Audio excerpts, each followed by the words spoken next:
반갑습니다. 아파트 가격 주황파가씨 시작하겠습니다. 조금 전에 충격 상황이 나왔는데 5대 은행의 회수 폭이 실제로 떼인 돈이 조 단위가 터지면서 정말 난리가 났습니다. 국민, 신한, 하나, 우리, 농협 뭐 대표적인 5대 은행이죠. 올해 2분기 말 기준했을 때 추정 손실, 우리가 보통 떼인 돈이라고 하는, 자, 이게 1조 2천억. 와, 정말 상상을 초월하는데요. 이게 전분기 대비해서도 18%, 거의 20% 가깝게 증가를 했고, 무려 전년 대비해서는 27%, 30%가 증가를 하면서, 자, 결국은 이런 고금리 상황들이 결국 뭐 이렇게 빚을 못 갚는 상황이 되고, 결국 은행들은 이렇게 떼인 돈이 1조 2천억이라는 거의 어마어마한 조 단위 지금 부실이 터지는 충격적인 상황이 벌어졌습니다. 우리은행은 무려 81%가 증가를 했고요.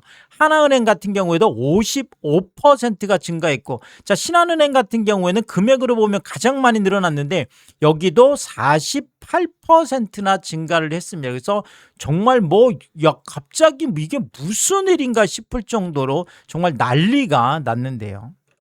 자, 더 큰 문제는 바로 이거죠. 앞으로 떼일 우려가 커진, 보통 우리가 요지우이다 하는 뭐 이런 이제 그 여신들인데, 자, 잠재 부실, 그러니까 앞으로 지금 무너질, 앞으로 뭐 원리금을 못 갚을 수 있는 이런 부실 대출 차주들이 지금 대충 계산을 해봐도 10조 2천억. 와, 정말.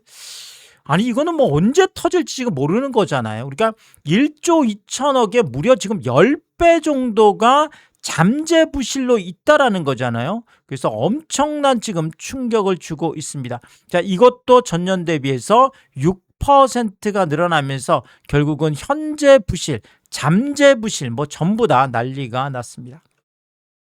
자, 이런 상황에서 모건 스탠리에서 충격적인 리포트가 오늘 나와서, 이것도 뭐 불난집의 부채질이라고 할까요? 이것 때문에도 오늘 또 굉장히 충격을 많이 주고 있는데, 자, 한국은행이 내년 1분기 말까지 기준금리가 3.5%에 도달한다. 아니, 이거 뭐 지금 모건 스탠리 같은 데서 그냥 일반적인 저 같은 유튜버가 지금 내년까지 한 3.5% 갈 거예요, 이렇게 전망하는 거 하고, 글로벌 투자은행이 한국은행이 내년 1분기 말까지 딱 그것도 정했죠. 1분기 말까지 기준금리가 3.5% 도달한다는 리포트를 낸다라는 것은 이것도 엄청난 충격이 되겠습니다. 그래서 제가 요거는 구체적인 일정을 조금 보면서 한번 말씀을 드리면, 자, 지금 당장 8월이죠. 이번 달에 27일 날 통화정책위원회가 금통위가 열립니다. 그러면 지금 뭐 많은 이야기들은 8월에 백투백, 그러니까 7월에 올렸고 8월에 올릴 가능성이 높다, 이렇게 지금 계속 시장에서는 지금 전망을 하고 있어서, 일단은 8월에 올린다고 하면 현재 2.75%인 게 결국은 3%대로 올라갈 가능성이 상당히 높아졌습니다. 그래서 지금 8월 기준금리 인상은 어느 정도 확정적으로 지금 전망이 나오고 있고요. 자, 그 다음 금통위가 10월 22일 날 있습니다. 그래서 10월, 만약에 8월에 올린다고 하면 10월 정도는, 물론 그 상황에 따라 많이 달라지겠지만 8월이면 10월에는 한 번 정도 건너뛸 수 있고, 자, 또 하나, 만약에 8월에 올리지 않으면 10월에 올릴 가능성이 상당히 높겠죠. 그래서 8월하고 10월은 약간의 선택지처럼 보여지는 이런 게 있고요. 자, 그리고 올해 마지막 금통위가 11월 26일 날 있습니다. 자, 그러면 11월 26일 날은 무조건 올린다고 봐야 되겠죠. 자, 결국은 올해 지금 남아있는 8월, 10월, 11월 중에서 두 번 정도, 8월에 한 번 올리고 10월과 11월에 한 번 정도 올리는데, 아마 8월에 올리고 11월에 올릴 가능성이 상당히 일단 높아 보이죠. 그러면 현재 2.75%인 기준금리가 앞으로 두 번 더 올리면 3.25%까지 올라가는 정말 사상 초유의 사태가 벌어집니다. 자, 지금 뭐 7월 전까지만 하더라도 한국은행 기준금리가 2.5%였잖아요. 2.5%가 2.75, 또 3%, 3.25%까지 올라가는 사상 초유의 사태. 아시겠지만 기준금리가 이렇게 올라간다는 것은 당연히 뭐 은행채 금리라든지 또 뭐 국고채 금리, 뭐 시장금리가 발작을 일으키죠. 이렇게 되면 자금조달 금리가 올라가면서 결국은 주택담보대출 같은 뭐 가계대출 금리, 뭐 기업들도 마찬가지예요. 가계나 기업이나 엄청난 타격을 입을 걸로 일단 이렇게 보여집니다. 자, 그리고 내년 일정은 지금 구체적으로 안 나와 있어서 올해 일정을 가지고 보면 올해도 지금 1월 15일 날 지금 금통위가 있었고, 자, 그 다음에 2월 지금 26일 날 있었습니다. 그럼 내년도 마찬가지로 이제 구체적인 일정이 나오면 제가 말씀드리겠지만 일단은 1월과 2월에 금통위가 열리는데 여기에서 한 번 정도 더 올릴 수 있다는 얘기죠. 그래서 1월에 올리든지 2월에 올리든지, 그러면 결국은 올해 말에 3.25까지 갔던 게 내년 1월이나 2월에 한 번 더 올려서 3.5%까지 갈 수 있다. 자, 이렇게 일단은 설명을 드릴 수가 있겠습니다. 자, 그러면 모건 스탠리가 갑자기 한국은행 기준금리 인상 속도도 엄청나게 빠르고 그 다음에 인상 폭도 이렇게 어마어마하게 지금 빠르다, 뭐 이런 어떤 이유가 있을 거 아니에요. 3.5%에 도달한다고 보는 이유가, 자, 일단은 우리나라 GDP 성장률이 지금 1분기, 2분기 짱짱하게 나왔습니다. 자, 그래서 지금 올해 전체적인 성장률이 원래 2.8% 전망을 했는데 이거를 무려 0.6%나 올렸습니다. 모건 스탠리가 오늘 리포트에서 2.8에서 0.6%를 올려서 3.4%까지 올리면서, 자, 결국은 성장률이 올라가게 되면 한국은행이 긴축을 할 수밖에 없는 거죠. 그래서 긴축 압박이 커질 수밖에 없겠다. 자, 이렇게 분석을 하고 있고요.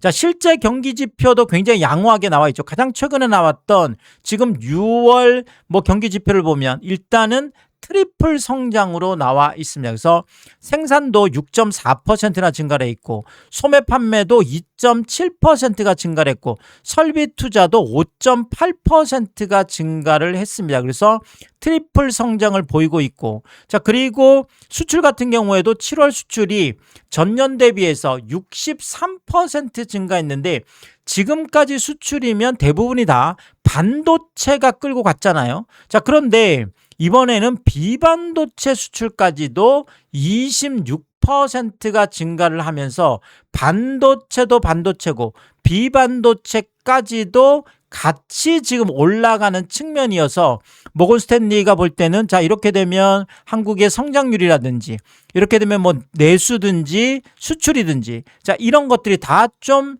괜찮아질 거다. 자, 이렇게 되면 한국은행이 긴축 쪽으로 갈 수밖에 없다라는 거죠. 아시겠지만 이런 이제 성장률의 회복이라는 게 물가 상승으로 필연적으로 이어질 수밖에 없습니다. 자, 그런데 이미 근원 물가가 3년 만에 지금 최고치를 보이고 있거든요. 한국은행이 지금 물가 상황 점검회의를 개최를 했는데 보시면 일단 헤드라인 소비자 물가 같은 경우에는 조금 7월에 진정이 됐습니다. 그래서 뭐 유가나 이제 이런 것들 때문에 지금 이게 3.1, 3.2까지 갔던 게 2.8까지 조금 주저앉았고요.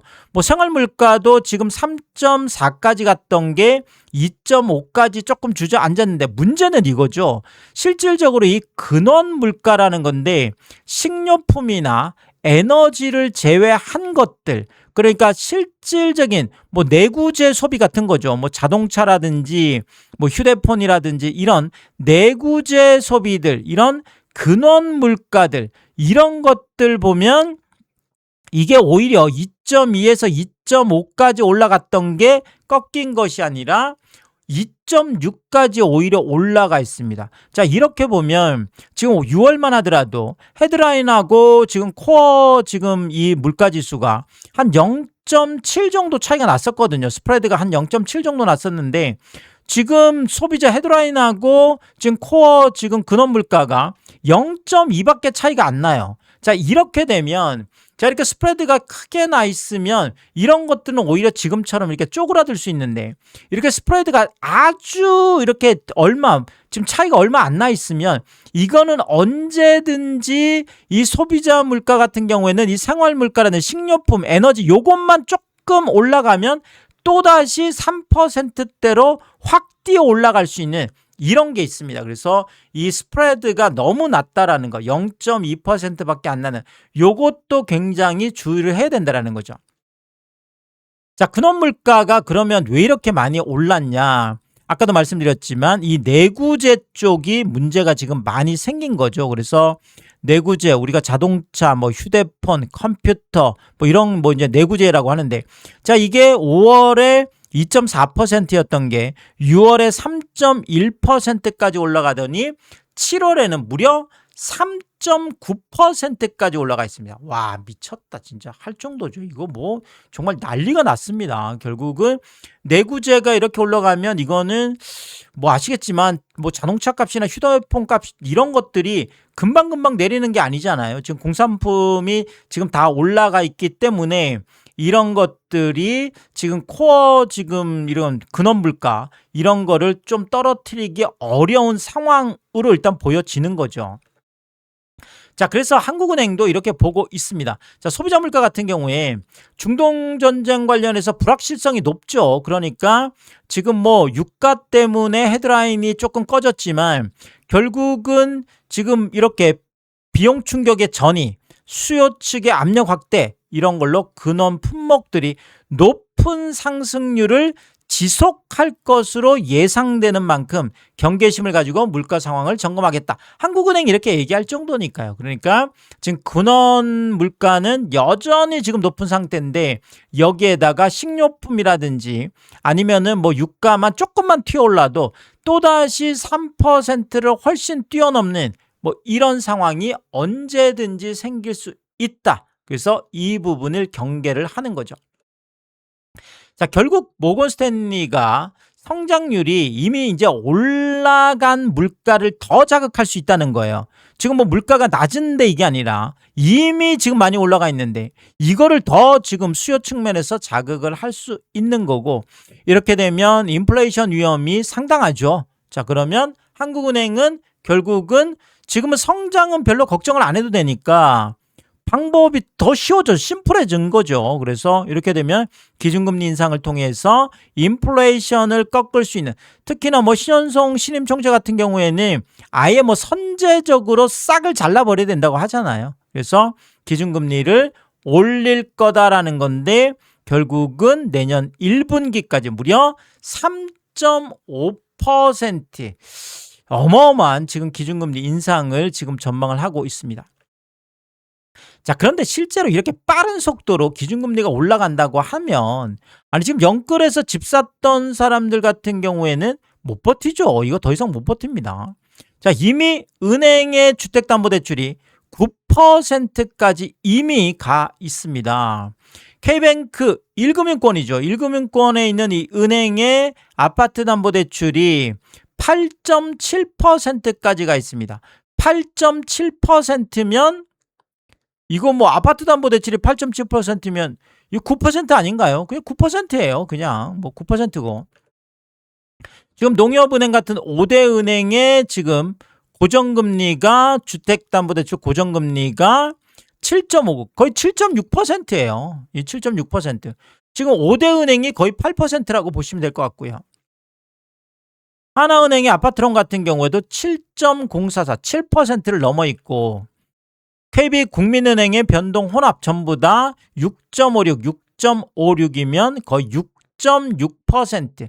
뭐 이것도 거의 7%죠. 거의 7% 가깝게 가 있어서 지금 뭐 7%, 뭐 8%, 거의 은행이 9%까지 가 있는 상황인데 이미 그런데 여기에서 기준금리를 8월에 올리고 11월에 올리고 또 내년 1월이나 2월에 올려서 결국 현재 2.75%인 기준금리를 3.5%까지 실제로 올린다 그러면 아니 뭐 이거 뭐 그냥 주택담보대출 10% 가는 거는 그냥 뭐 당연한 일이 되겠죠. 당연한 일이 되겠습니다. 자, 이런 상황에서 한국은행 기준금리 3.5% 인상하면 전국에서 곡소리 날 수밖에 없죠. 특히나 영끌에서 집 사셨던 분들 뭐 지금 난리가 날 텐데 뭐 전국도 전국이지만 지금 서울도 위험합니다. 서울도 지금 위험한 상황인데 자, 오늘 깜짝 또 놀랐던 게 장위 마크 이 프로지오 마크1 자, 이게 갑자기 무순이 지금 줍줍으로 나와 있어요. 이게 장위 유타운에 있는 장위 19역인데 오늘 지금 무순위로 모집 공고가 나 있습니다. 그래서 깜짝 놀라서 제가 확인을 해봤더니 아시겠지만 장위 프로지오 마크1 장위 유타운 장위 지금 뭐 19역에 뭐 장위 유타운은 뭐 대표적인 아파트죠. 그런데 이게 평균 경쟁률이 무려 9.55대 1이었습니다. 거의 10대 1이었던 아파트예요. 그래서 아니 10대 1 지금 터졌다 그래서 그냥 여기는 무조건 완판이겠네라고 했는데 갑자기 이렇게 무순이 줍줍이 뜬 거죠. 그래서 내용을 보니까 장위 프루지오 마크1이 무려 39세대 40세대 가깝게 미분양이 났습니다. 그래서 40세대가 미분양이 나면서 결국은 이게 이렇게 와 정말 좀 충격적입니다. 그래서 보면 84 타입 같은 경우도 뭐 상구 타입 소형도 그렇지만 84 타입도 무려 지금 한 14가구 정도 되나요? 한 14가구 가깝게 지금 나와 있어서 자 결국은 서울도 이제는 이렇게 되면 안심을 할 수 없는 거죠. 보시는 것처럼 서울에 지금 무순위로 나와서 계속 못 팔고 있는 것들이 뭐 SI 팰리스 올림픽공원 뭐 9차까지 막 무순위 나와 있고 뭐 지금 이안 센트럴 제기동 이런 거 같은 경우는 뭐 임의공급 우리가 임의공급은 그냥 선착순이죠. 선착순 뭐 이런 것들도 나와 있고 저 어떤 것들은 뭐 무순위 청계 노르웨이 숲 뭐 9차까지도 지금 나와 있고 또 뭐 이런 거는 신림 스카이 뭐 19차까지도 지금 뭐 계속 미분양이 해소가 안 되는 것들이 지금 나타나고 있잖아요.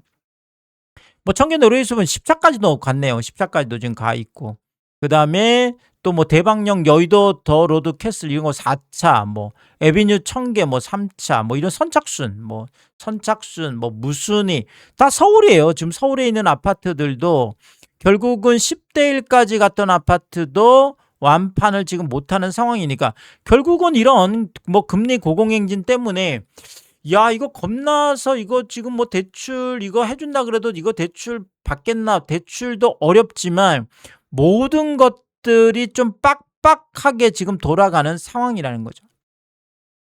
자 결국 뭐 서울의 신축 아파트도 지금 이런 뭐 고금리 때문에 미분양이나 마피 마이너스 피라는 것은 분양가 아래로 내려가는 거잖아요. 지금 분양가 아래로 내려갈 위험에 처한 아파트들도 상당히 많습니다. 최근에 워낙 지금 분양가가 고분양가였기 때문에 기존 아파트들보다 훨씬 더 높은 분양가가 상당히 많았거든요. 자, 근데 만약에 여기에다가 기존 아파트가 폭락했다. 와, 정말 충격 상황이 터지는 거죠. 자, 그렇게 되면 뭐 신축 아파트들은 뭐 마이너스 피로 팔겠다고 뭐 지금 난리가 날 테고 자 이러면 또 분양하는 아파트들은 미분양이 날 거고 그러면 또다시 기존 아파트들이 폭락하는 완전히 악순환하는 이런 충격 상황이 터질 수도 있다. 그래서 지금 뭐 이미 뭐 대출금 못 갚고 뭐 이런 것들 때문에 은행들도 조단위 1조 2천억이나 어마어마한 그 다음에 지금 떼일 수 있는 위험에 있는 게 10조가 지금 넘어가는 뭐 이런 지금 상황까지 와 있는데 여기에다가 기준금리까지 3.5%까지 앞으로 또 3번을 올려야 된다고 하니까 기절초풍할 일입니다. 그래서 굉장히 중요한 일들이기 때문에 제가 또 새로운 이야기 있을 때마다 빠르게 업로드를 하도록 하겠습니다. 오늘도 유튜브 쇼핑까지 시청해 주신 여러분들 저희 찐 시청자분들이다. 찐 구독자분들이다. 항상 크게 감사의 말씀을 드리겠습니다. 여러분들 쿠팡에서 구매를 하실 일 있을 때 아래쪽 하단에 띄워드리고 있는 삼양라면 링크를 통해서 구매를 해주시면 제가 영상을 만드는데 큰 도움이 되고 있다 이렇게 말씀을 드리겠고, 정말 짧지 않은 영상입니다. 늘 끝까지 시청해 주시고 유튜브 쇼핑까지 오신 게 그런 거죠. 저는 삼양라면이 좋아서, 삼양라면이 맛있어서 삼양라면만 올려드리고 있는데 삼양라면만 구매를 해주셔도 감사합니다. 근데 많은 분들이 작은 것 하나 구매하실 때도, 또 가끔 고가 제품 구매하실 때도 이렇게 꼭 참 번거롭고 귀찮은 일이잖아요. 그럼에도 불구하고 꼭 이 삼양라면 링크를 통해서 일부러 구매를 해주셔서 제가 매일매일 확인을 하면서 참 이렇게 저에게 도움이 되라고 마음 써주시는 걸 볼 때마다 참 깜짝깜짝 놀라면서, 와, 이런 것까지 구매를 해주신다고 늘 항상 다시 한번 몸둘 바를 모르게 크게 감사의 말씀을 드리겠습니다. 파가시 멤버십 킹스피도 개설해두고 있습니다. 구독 옆에 가입 버튼 누르시면 월 9,990원으로 책정되어 있고요. 킹스피 분들에게는 왕관 모양으로 표시를 해드리고 있습니다. 오늘도 킹스피 여러분을 소개해드리겠습니다. 김명신님, BS리님, 김하정님, 윤복자님, 피피슬삼님, 유웅준님, 미셸님, 전영도님, 항상 감사의 말씀을 드리겠고, 또 많은 분들이 킹스피 통해서 응원해 주시면 고맙겠습니다. 오늘의 이야기가 도움이 되었다면 구독과 좋아요 부탁드리겠습니다. 고맙습니다.